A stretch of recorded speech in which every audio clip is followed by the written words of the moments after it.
Welcome to Daily Fantasy Football Picks. I will be bringing you weekly head-to-head matchups, excluding Thursday night games, using FanDuel prices every week. So we're going to start off with Tampa Bay and Atlanta. I'm going to use this one to explain my format. So right now I'm using stats from last year because we don't have any stats for this year because it's week one. So as you can see, we got the time up here, rank, the team, rank. So how it works is we go across. We just do offensive pass. They were ranked 17th, 240 yards per game. Atlanta's defense was letting up 242 yards per game, and they were ranked 18th. And then, so color yellow means it's close. So I don't give really one side a huge advantage or not. It could go either way. Then next line we got offensive rush, fifth, which 135. They were allowing 105 yards, ranked 14th. I like Tampa Bay's rush, so I have a green. I don't really like the defensive rush. I think that offensive rush has an advantage in this. And then we got the offensive pass for Atlanta, sixth last year, 273 yards per game. Tampa Bay allowing 240 yards per game, ranked 16th. So I got Atlanta green because I like them. I think Matt Ryan, Julio Jones can't lose there really. And then I don't really like the pass defense for Tampa Bay.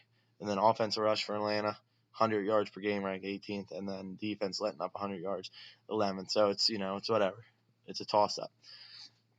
So same way with color coded for the players. Yellow, you could pick him. He might do something. You never know, but not my favorite. Then you got green, who I think's a good pick. Probably is going to put up some big points, or at least decent amount of points. Not a bad pick. Red, I would stay away from.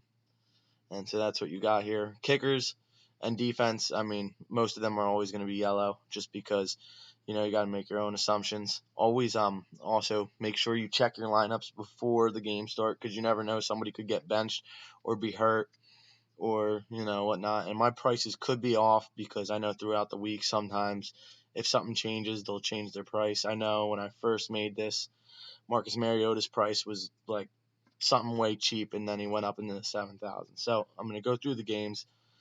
I'm not going to really talk too much about them.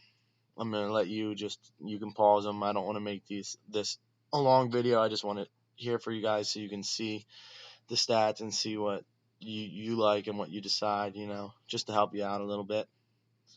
And if you want, you can like my page or like the video and subscribe because I'll be doing this every week. Leave a comment, if you have any ideas or anything I should change about it and whatnot, because something can always be better than how it was. But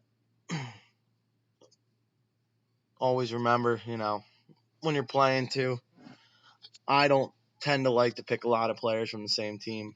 But then again, you'd like that Giants New Orleans game last year where it was just everybody was lighting it up on offense. So you never know. I have personally had success with FanDuel, not great success. I never hit huge on the big like $1 million games or whatever. But what I like to do is I like to play the $25 20 people, winner takes 450, and I seem to win that a good amount.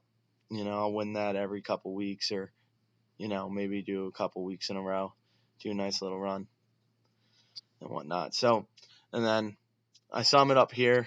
So these are all the green characters, all the green players that I like, and they're all priced from top to bottom, sorted. So, you can look at these, quarterbacks, running backs, wide receivers, who I like personally.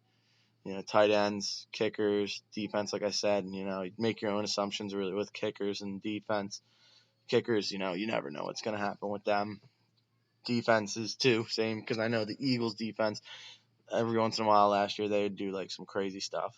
And then I have my money savers. I pick out two players from each of the skill positions. They're usually going to be under 6,000, but for this week I used Ryan Matthews. But I got Wentz and Prescott, both, right now just ridiculously cheap, so huge money savers. So, and I like them better than like Blaine Gabbert or whatnot. So you got them.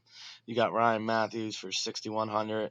Danny Woodhead, I don't really love, but he is 5,800, and he could pick up some huge PPR. You never know.